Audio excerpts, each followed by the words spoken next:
ಪ್ರಿಯ ವೀಕ್ಷಕರೇ, KTN ಕನ್ನಡ ಸುದ್ದಿವಾಹಿನಿಗೆ ಸ್ವಾಗತ. ಚಾಮರಾಜನಗರ ಯುಗಾದಿ ಹಾಗೂ ರಂಜಾನ್ ಹಬ್ಬಗಳನ್ನು ಸೌಹಾರ್ದತೆಯಿಂದ ಆಚರಣೆ ಮಾಡಿ ಎಂದು ಜಿಲ್ಲಾಧಿಕಾರಿಗಳು ಶ್ರೀರೂಪ ಅವರು ಸಲಹೆ ನೀಡಿದರು.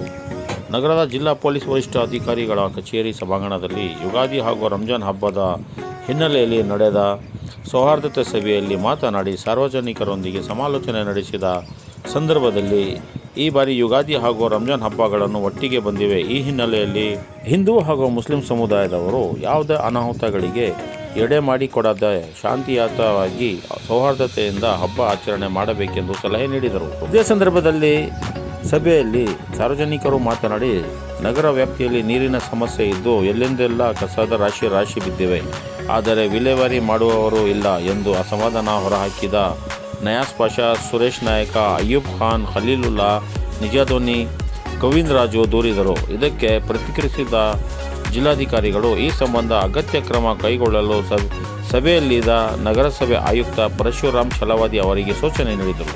ಸಭೆಯಲ್ಲಿ ಡಿವೈಎಸ್ಪಿ ಸ್ನೇಹರಾಜ್, ನಗರಸಭೆ ಆಯುಕ್ತ ಪರಶುರಾಮ್ ಛಲವಾದಿ ಸೇರಿದಂತೆ ವಿವಿಧ ಮಸೀದಿಗಳ ಮುಖಂಡರುಗಳು ಹಾಗೂ ಸಂಘ ಸಂಸ್ಥೆಗಳ ಕಾರ್ಯಕರ್ತರುಗಳು ಭಾಗಿಯಾಗಿದ್ದರು. ಯಾವುದೋ ಹಿಂದೆ ಭಾಳ 40 ವರ್ಷದಿಂದ 35 ವರ್ಷದಿಂದ ಕೆಲವು ಘಟನೆಗಳು ನಡೆಯಬಹುದು, ಇಲ್ಲ ಅಂತ ಹೇಳ್ತಿಲ್ಲ. ಆದರೆ ಇವತ್ತು ಕಾನೂನು ಅರಿವು ಪ್ರತಿಯೊಬ್ಬರು, ಆಮೇಲೆ ಪ್ರತಿಯೊಬ್ಬರು ಒಳ್ಳೆ ಶಿಕ್ಷಣವಂತರಾಗಿದ್ದಾರೆ. ಹಾಗಾಗಿ ಯಾವುದೇ ರೀತಿಯಾದಂಥ ಒಂದು ಸಣ್ಣ ಪುಟ್ಟದ ಅವಘಡವೂ ಸಹ ಈ ಭಾಗದಲ್ಲಿ ಸಂಭವಿಸಿದಂತ ನಿಮಗೆ ಸಂಪೂರ್ಣವಾದಂಥ ಭರವಸೆಯನ್ನು ಕೊಡ್ತಾ ಇದ್ದೀವಿ. ದೇವರು ಎಲ್ಲರಿಗೂ ಒಳ್ಳೇದು ಮಾಡಲಿ. ರಂಜಾನ್ ಮತ್ತು ಯುಗಾದಿ ಶುಭಕಾಮನೆಗಳನ್ನ ಮಾಡಿದ್ದೀನಿ ಕಮಿಷನರ್ಗೆ ತಿಳಿಸ್ಪಡಿರಲಿಲ್ಲ. ಈಗಾಗಲೇ ರಂಜಾನ್ ತಿಂಗಳು ಫುಲ್ ಸಮಸ್ಯೆ, ಕಸಾಲೆ ಇದು ಮತ್ತು ಹೆಲ್ತ್ ಇನ್ಸ್ಪೆಕ್ಟರ್ಗಳು ಫೋನ್ ರಿಸೀವ್ ಮಾಡಲ್ಲ. ಪುಷ್ಪ ಅವರಿಗೆ ಕೊಟ್ಟಿದ್ದಾರೆ, ಅವ್ರಿಗೆ ಚೇಂಜ್ ಮಾಡಿ ಅಂತ ಹೇಳಿದ್ದೆ, ಆದರೂ ಇಲ್ಲಿವರೆಗೆ ಇದು ಮಾಡಿಲ್ಲ. ಬೀದಿಗಳಿಗೆ ಬಂದು ನೋಡಿಲ್ಲ. ಈಗಾಗಲೇ ನನಗೆ ಎಲ್ಲ ವಾರ್ಡಲ್ಲೂ ವಾಟ್ಸಪ್ ಮಾಡ್ತಾ ಇದ್ದಾರೆ, ಕಸಾಲೆ ಡ್ರೈನ್ ತುಂಬಿದೆ, ಆಟೋಗಳು ಬರ್ತಾ ಇಲ್ಲ, ಫುಲ್ ಸಮಸ್ಯೆ ಇದೆ. ನೀರಿಗೂ ಕೂಡ ಸಮಸ್ಯೆ ಇದೆ. ನಾವು ಎಷ್ಟೋ ಬಂದು ಇವ್ರಿಗೆ ಹೇಳಿದರೆ ಇವರು ಕಮಿಷನರ್ ಏನಂದ್ರೆ ಹೆಲ್ತ್ ಇನ್ಸ್ಪೆಕ್ಟರ್ಗೆ ಫೋನ್ ಮಾಡಿರ್ತಾರೆ. ಹೆಲ್ತ್ ಇನ್ಸ್ಪೆಕ್ಟರ್ಗೆ ಫೋನ್ ಮಾಡಿದ್ರೆ ಫೋನೇ ರಿಸೀವ್ ಮಾಡಲ್ಲ.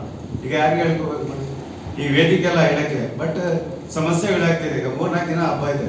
ಈ 3-4 ದಿನ ಹಬ್ಬಗಳಲ್ಲಿ ಎಲ್ಲ ಇದು ಮಾಡಿಕೊಂಡು ಹೆಂಗೆ ಬಗೆಹರಿಸೋದು? ಬೇರೆ ನಮ್ಮ ಊರಲ್ಲಿ ಏನೋ ಸಮಸ್ಯೆ ಇಲ್ಲ, ಬಟ್ ಈ ಸಮಸ್ಯೆ ದೊಡ್ಡದಾಗ್ತಾ ಇದೆ.